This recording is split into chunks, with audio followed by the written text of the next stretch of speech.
Okay, today we're going to review the problems on writing the equation that is perpendicular or parallel to the line. So this is a review question off of one of the worksheets.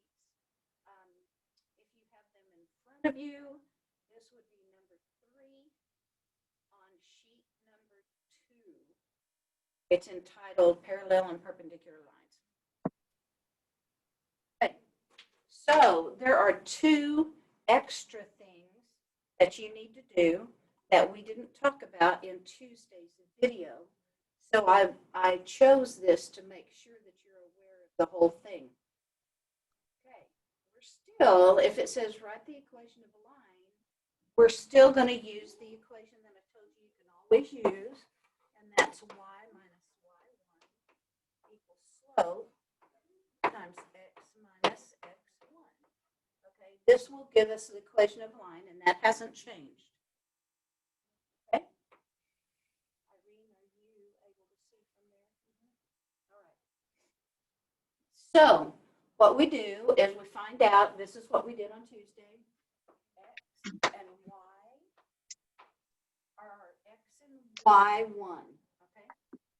So the best thing to do is start this equation, start filling out the formula as far as we can go. Okay, so remember that if the y doesn't have a subscript, then it stays a letter. So it's y minus 1, because that's y1 over there. You'll see. Equals, and nowhere in here did they say the slope is. So we know we're going to have to find that. And then we have x, which stays a letter, minus a negative 5. Okay, we filled out everything, but it looks like we're going to have to take a side trip. Now, this side trip to find the slope, usually we've taken a side trip and found the slope by using 2 points, but they only gave us 1 point. But they did give us this. Is perpendicular to. Now, remember, all you need out of this section where it says is perpendicular to or is parallel to, all you need is the slope out of this line. That's all you need, and then you can mark this out. So we have negative 4x plus 8y plus 16 equals 0, just recopying this equation of the line that we want to be perpendicular to. Now, looking at that, we should be able to find the slope, but you can't call negative 4 the slope just because it's in front of the x. This has to be in slope-intercept form, which means I have to solve for y before I can find the slope. This is not the slope, okay? So we have to solve for y. Most of the time we solve for y, okay? So if I want to solve for y, I'm going to do a combination of 2 steps. It's not hard to see. I know that I want to leave the y part alone. I've got to get rid of this, negative 4x, and the positive 16. So I would either plus this one or minus the 16. I'm going to do that in the steps anyway. I can do these all at the same time because I want them gone. So I want the 4x gone. That means I'm going to add, it was minus, and I'm going to add 4x. And I also want the 16 gone. It's a positive, so I'm going to subtract it. Now remember that whatever you do to one side of the equation, we do to the other side. So now I have 4x. I need to add 4x to this side, and I need to subtract 16 from this side. We have to keep the equation balanced, so whatever I did to this side, I have to repeat, copy it over there. Now the 4x's drop out. Now we have, and the 16's drop out. So all I have left is 8y, making sure this is still on the board. 8y equals 4x minus 16. Now remember, we still need to solve for y, so we have one more step to go. we need to get rid of the 8. Since it's multiplied to the y, we're going to divide by 8. And whatever we do to the whole one side, I have to do to the whole other side. So I'm going to divide by 8 and divide by 8, which gives me, I'm going to come up here, if that's all right with y'all. I'm going to come up here, and this cancels out, leaves me a y equals, and on the other side, I see 4/8, which will simplify to 1/2 x minus, and again, I can simplify this fraction, which will be 2. Now, what you have found is not the equation of this line. You've just solved this because we said all we need out of here is the slope. That's all I need is the slope. But when I looked at this equation, it wasn't solved where I could find the slope, and that's what we just did. It's a side trip. So now we know that the slope of this line is 1/2, but keep your head on because it says it has to be perpendicular to that slope. You flip it and? Change the sign. Yes, flip it and change the sign. So when we flip this, we're going to have 2/1, and it has to be a negative. So now we know that the slope that we need to use in our equation is a -2. Because the slope of this line that they gave us was 1/2, but it has to be perpendicular. And we found out that perpendicular slopes are the opposite reciprocals of each other. So if this is a positive, then our answer has to be negative and flipped. Okay?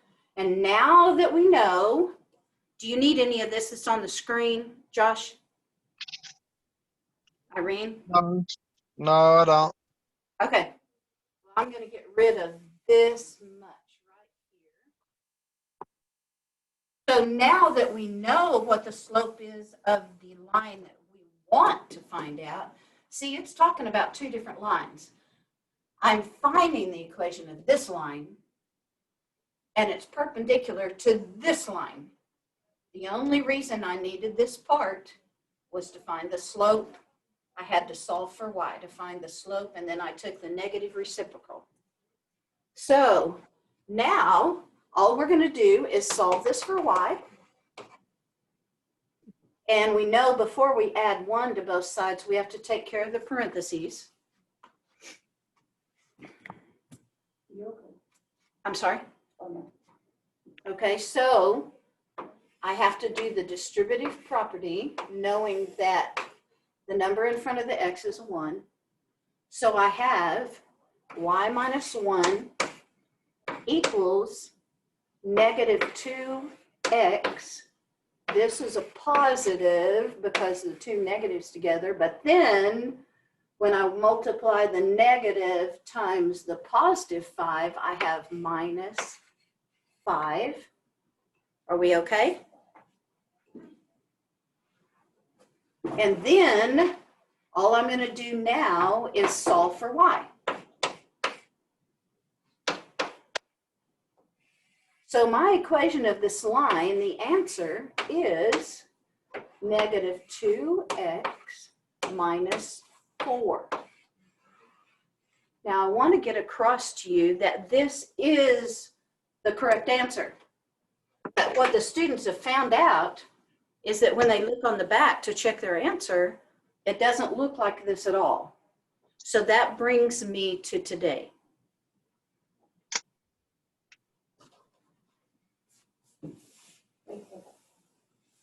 What?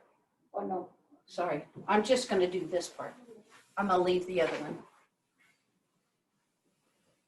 Is that okay, Irene? Yes, ma'am. All right. Now, I said that this equation of a line is the correct answer. But now we have different forms that we put our answer in. The one that we have it in right now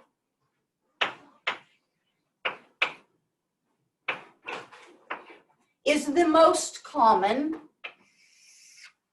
This is called the slope intercept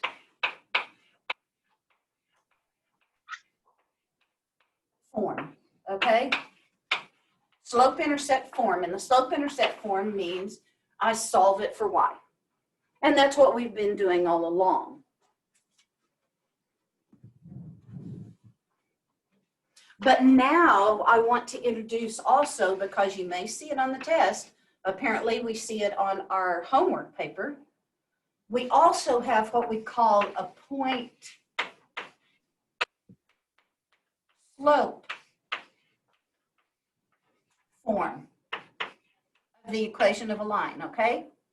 We have our slope intercept form or our point slope form. Now, the point slope form simply says that we need both the x and the y on the same side and make it equal to the constant. So what we're going to do now is take our correct answer and just change it into a different form. Okay, here we go. About running out of my favorite colors.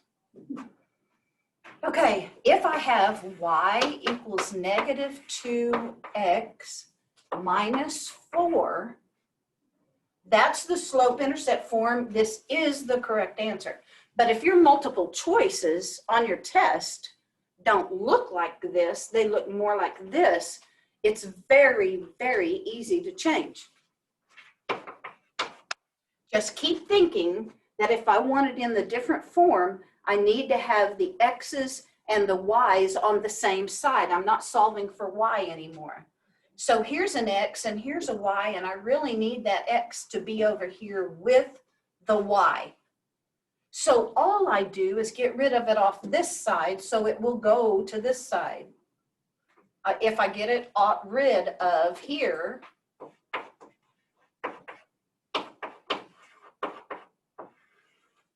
then I will have, this zeroes out, and I will have 2x plus y equals negative 4.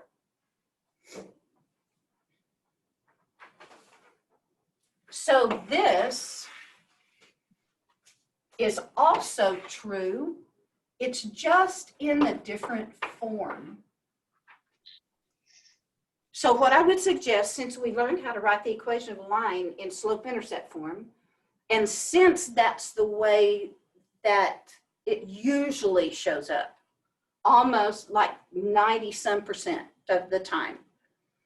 But then you need to know that if this one, where it's solved for y, doesn't show up in your multiple choice, you will have to change it to where the x and y's are on the same side and the plain number or the constant is on the other side. Y'all see? So these are exactly the same. They have the same value. They're just in different forms. Yes? Yeah. Okay. You're saying sort of? Yeah. I would like. I got what you're doing. Okay. And I would like to do one more, but I'm not gonna do the whole equation. I'm just gonna show you what the slope-intercept form would have been. Okay? And I'm just making this one up. But there are some that might come out like this. Oh. Let's go ahead. All right. Let's say, let's go 3x minus 2y equals, no.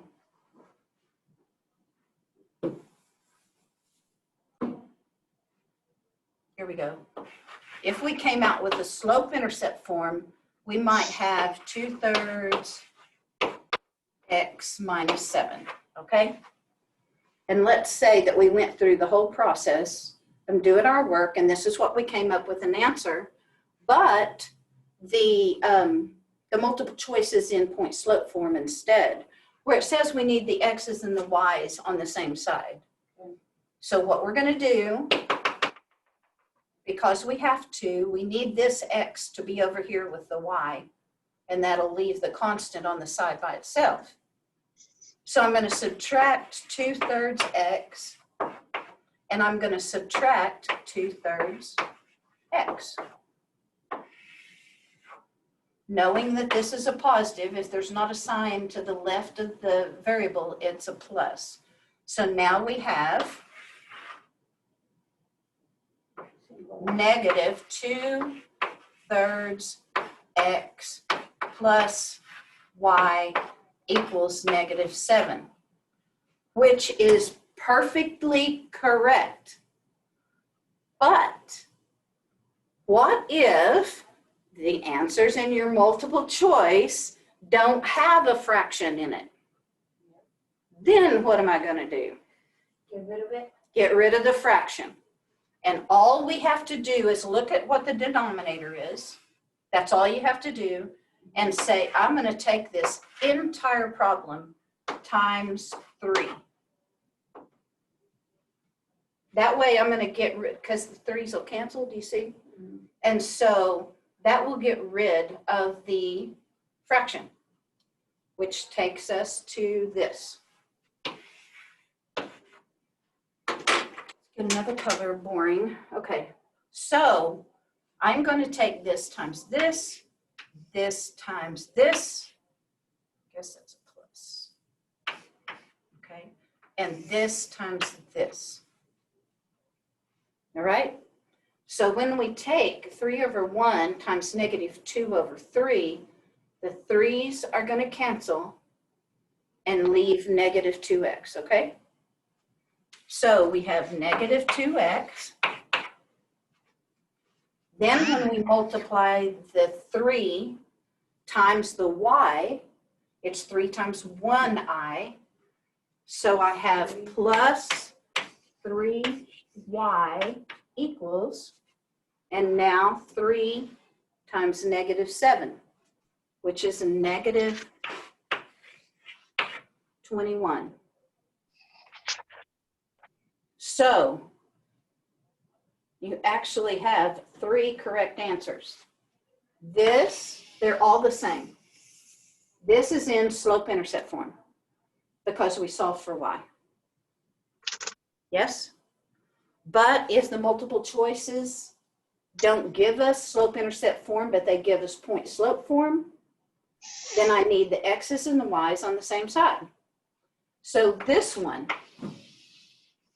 is also correct because it has the x and the y's on one side and the constant on the other side. But most of the time they won't leave it with a fraction in it. So you look at the denominator of the fraction and multiply the entire equation times that over 1. When you do, you come out with probably what is in the answer, which is -2x plus 3y equals -2. Understand this, this, and this are all the correct answers. They are all equal to each other. We've just moved stuff around. Okay, we moved it around and we followed our math, so we didn't do anything illegally to get it into the form that's in the multiple choice. Are we good? Josh? Yeah. Okay. Okay, so I'm going to switch gears because you guys can work on this on your parallel and perpendicular lines, okay? It will give you a lot of practice in everything that I've taught you so far this morning. But we know that our next section that we're moving into is quadratics, and there are several take their GED test and they want to know the basic things about quadratics. So I'm totally changing gears to a new section. We're not going to go very far on this new section because first of all, it's the end of the week, and second of all, to practice on your equations of lines. So the new section, quadratics.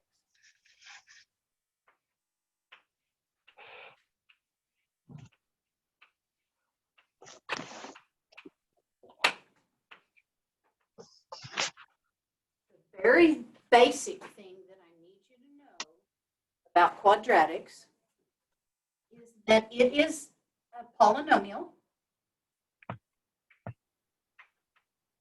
Here's an example.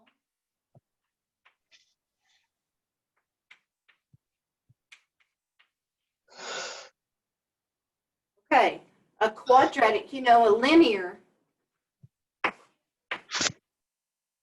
equation that we've been working with so far said the largest exponent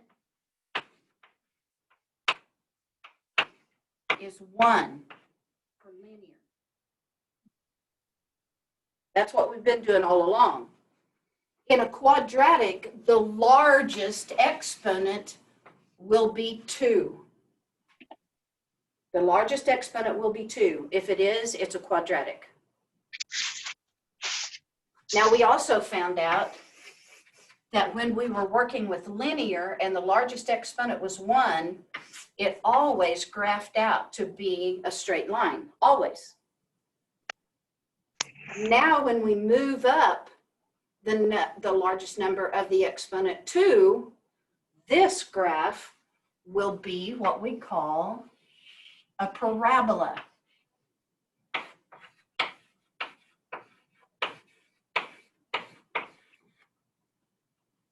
Now, the parabola can be pointing up or it can be pointing down. So anytime that you graph a quadratic, and we will today, anytime you graph a quadratic, it will not be a straight line anymore. It has a curve in it. The higher the exponent, the more curves your graph is going to have in it. This is a quadratic with the 2 means 1 curve. 2 means 1 curve, and so that's the parabola. Now, all you're going to have to do today, I'm going to show you some parts of the parabola.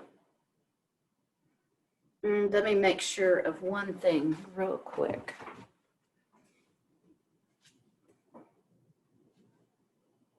Okay, good.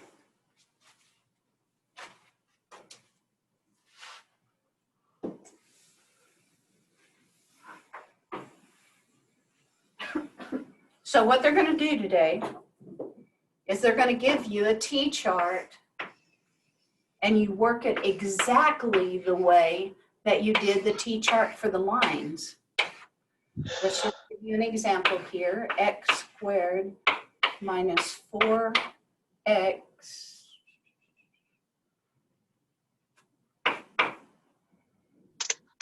plus minus 3.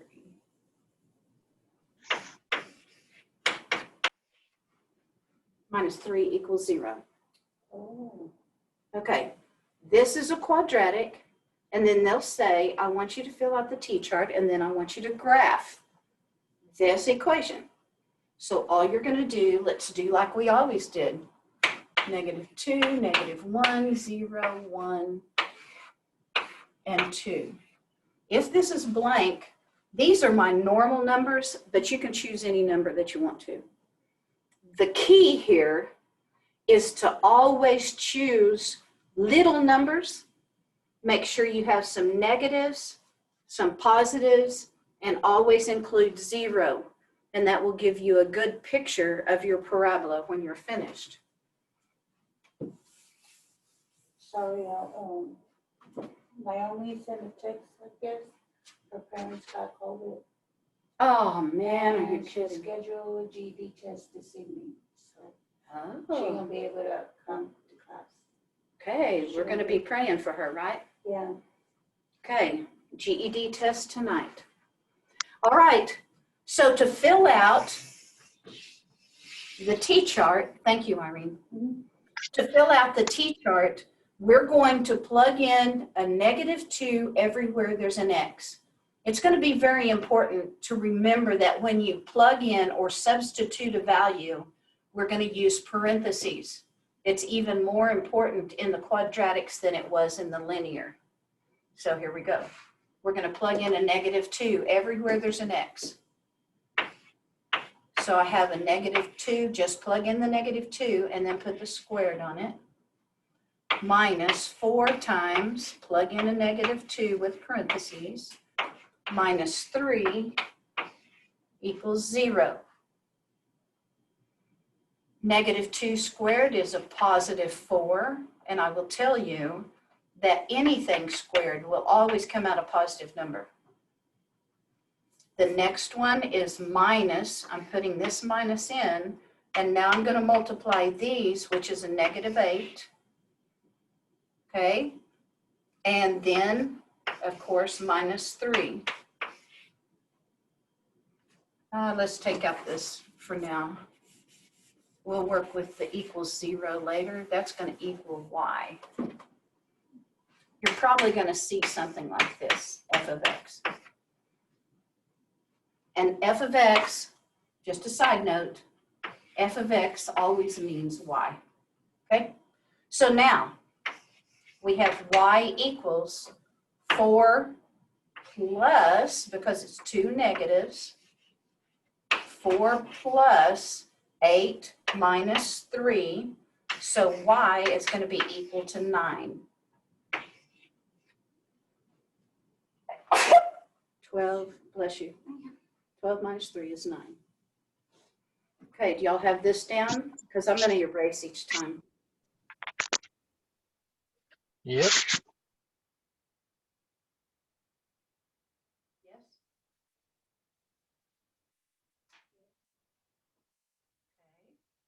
so now the number that we're going to fill in is our -1. So we have -1 squared. So now we have y equals 1, because 1 times 1 is 1, plus 4, because it comes out minus a negative, minus 3. So we have now 5 minus 3, so y is 2.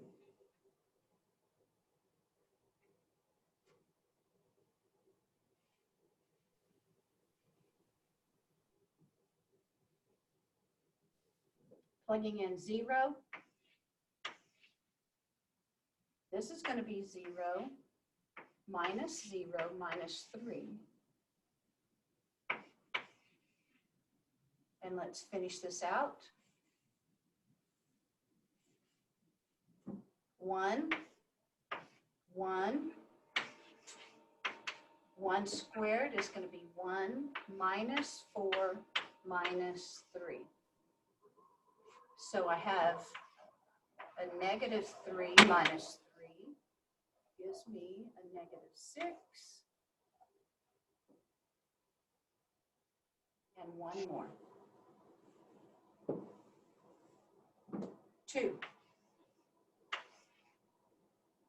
So now I have 4 minus 8 minus 3. This is a -12 minus 3. We have a -15. Okay. So we're just going each number in each problem. Each one is a separate problem. Yes, we'll plug in. Now let's graph this and see how we did.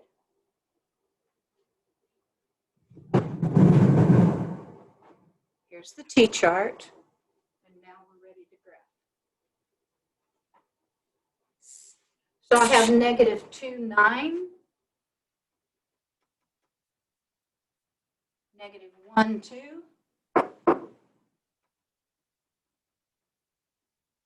0, negative 3.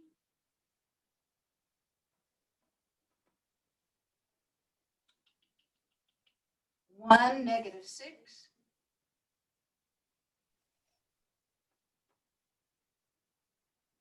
And 2, negative 15.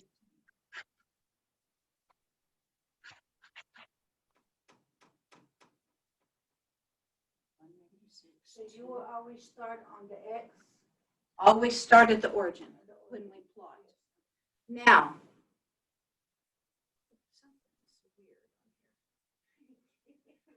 negative 2, 9.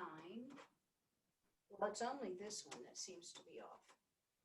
Negative 2, 9. Negative 1, 2. 0, negative 3. 1, negative 6. See, this should be more like here. Let's find out when I plugged the 1 in, make sure it'll be this one or this one that's off. So the 1 and the 2. Well, there was the 2. Let's do it again. All right. So the 1 squared is 1 minus 4 minus 3. 1 minus 4 is a negative 3 minus 3, which makes it a negative 6. So it must be this one. So let's put 2 in here again.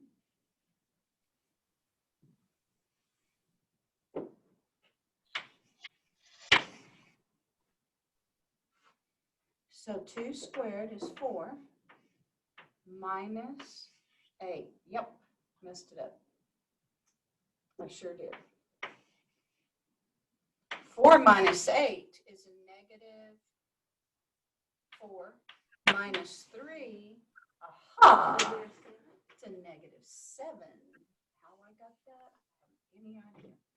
So negative 7. Now, since I know what the graph is supposed to look like, that's how I knew something was wrong. Because I know what it's going to look like. You guys will get there. So I have 2, negative 7 now. Ah, better. Now, I'm just going to show you that from here, coming down here is when it starts to curve. But I don't know how far it curves until we start to go back up.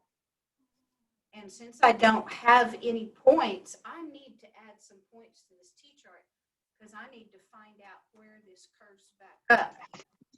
Okay? And you will see a pattern. So let's go 3 and 5 and 7. Okay? You could do 3, 4, 5, 6, 7 if you wanted to. Let's skip and see if it helps. Yeah.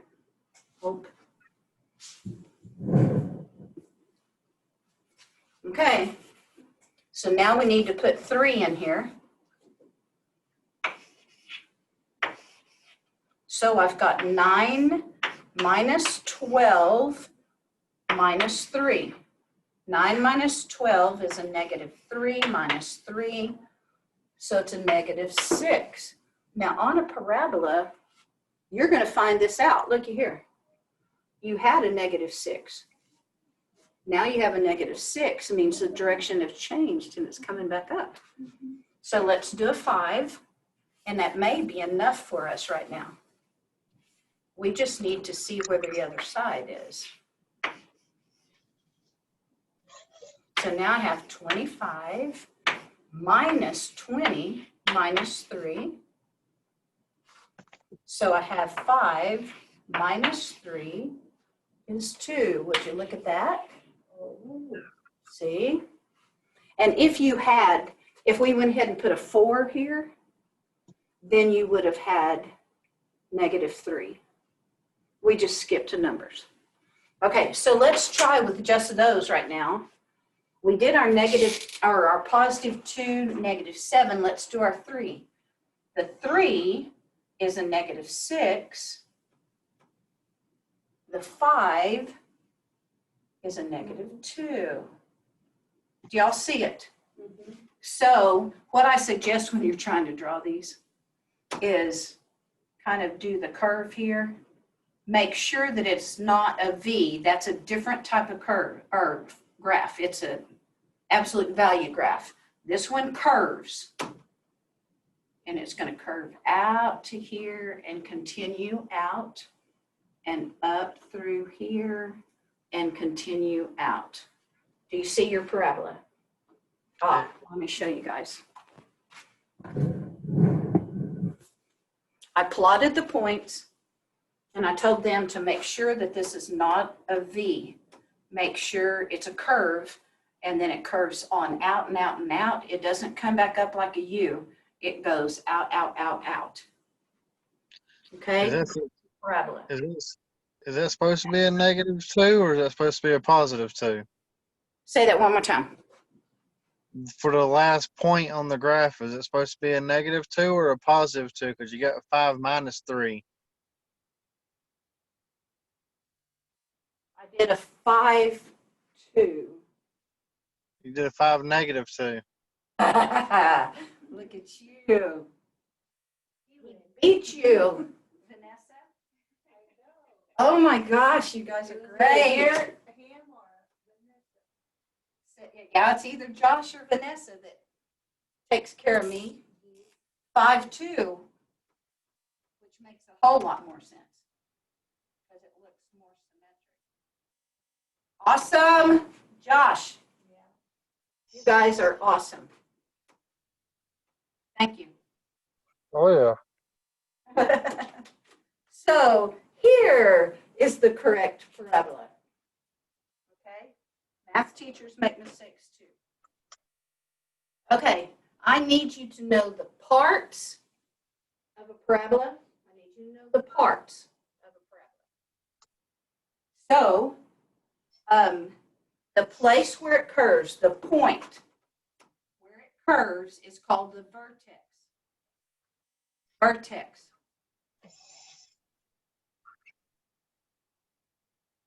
This says VERTEX. Let me go on back over to the chalkboard. I think it'll help.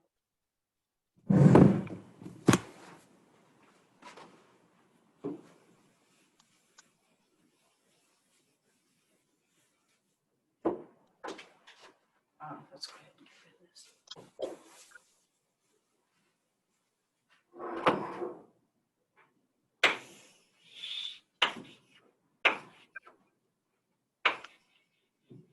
This is the vertex.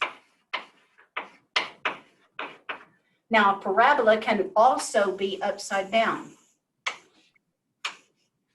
So the place where the curve changes is called the vertex.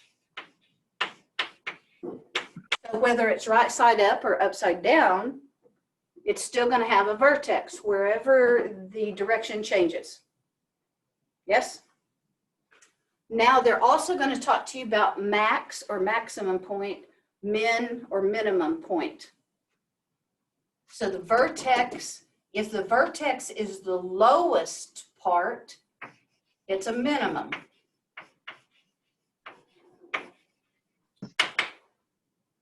If the point is the highest point, then it's going to be a maximum.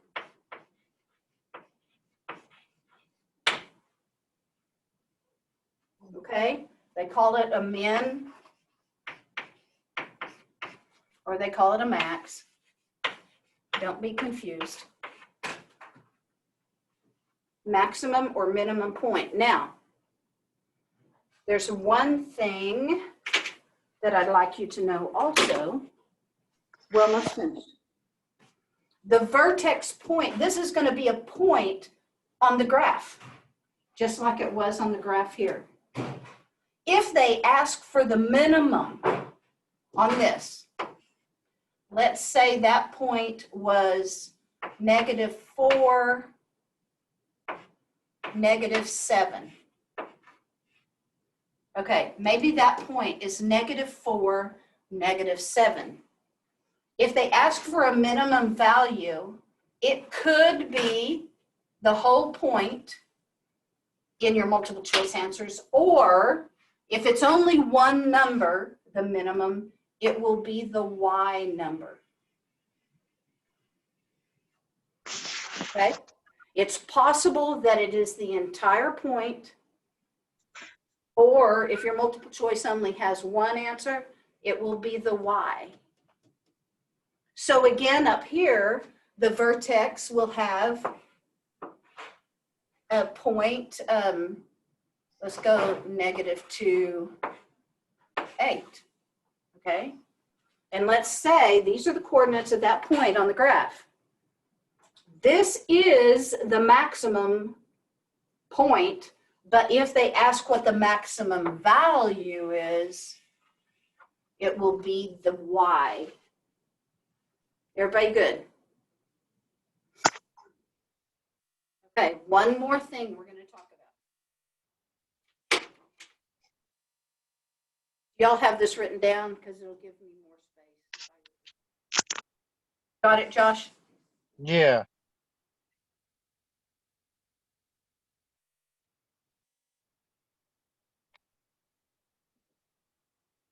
So this is the X and this is the Y axis. And let's say that you have a parabola that is graphed. You have it graphed. Yep, I knew it was going to go.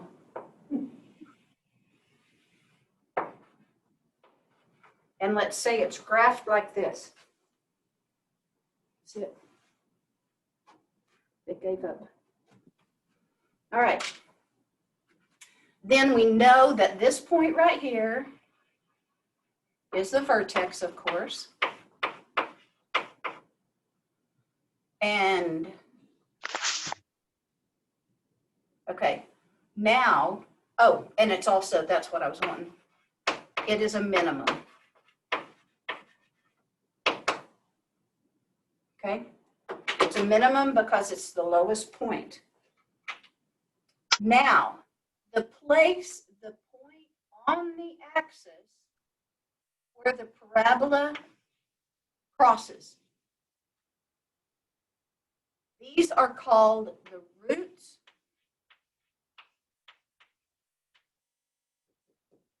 They are also called zeros. They say find all the zeros of this equation. It will be this point and this point. It will always be on the x-axis. They might say find the solutions.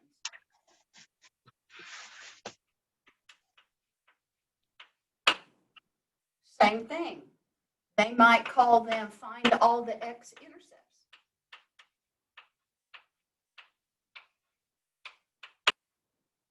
Same thing. They will all mean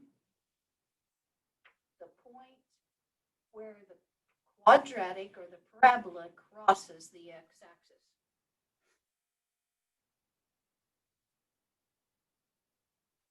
Now let's say that this point is -2, 0. And let's say that this point is 5. These are the points where they go across. So if your question on your test says, what are the zeros of this quadratic? The answers would either be -2, 0 and 5, 0, or most commonly, they would say x equals -2 and 5. You don't put parentheses around that. Okay? You don't even have to put brackets. Sometimes they will, sometimes they won't. But the zeros are the roots, are the number that it hits the x-axis. Y'all see? So the only things that you're going to have to do on the worksheets for today, and I'll send those to you, those of you that are remote, All you'll have to do today is use the T-chart to graph a quadratic. And then there's another page that they show you the graph and you need to pick out the zeros. And that's all for today as far as quadratics. And then you will practice a lot of your perpendicular and parallel lines, writing the equations of lines. Any questions about today's stuff? What about you, Irene? Yeah. You have questions? Oh, no. Okay. I'm saying, yeah, I got the. Josh? No, I ain't got no questions. I got it pretty good. Okay. I'll be sending you, there will be 2 sheets for today. Okay. Okay. And that's it for me. All righty. Okay. You know I love you. Now, we love you too. There won't be a Zoom tomorrow. Remember, we don't do that on Friday. But Yeah. get hold of me if you have any questions at all. Oh, I will. And I'll see you on the Zoom on Monday. All righty. Okay. Talk to you later. Bye. Bye.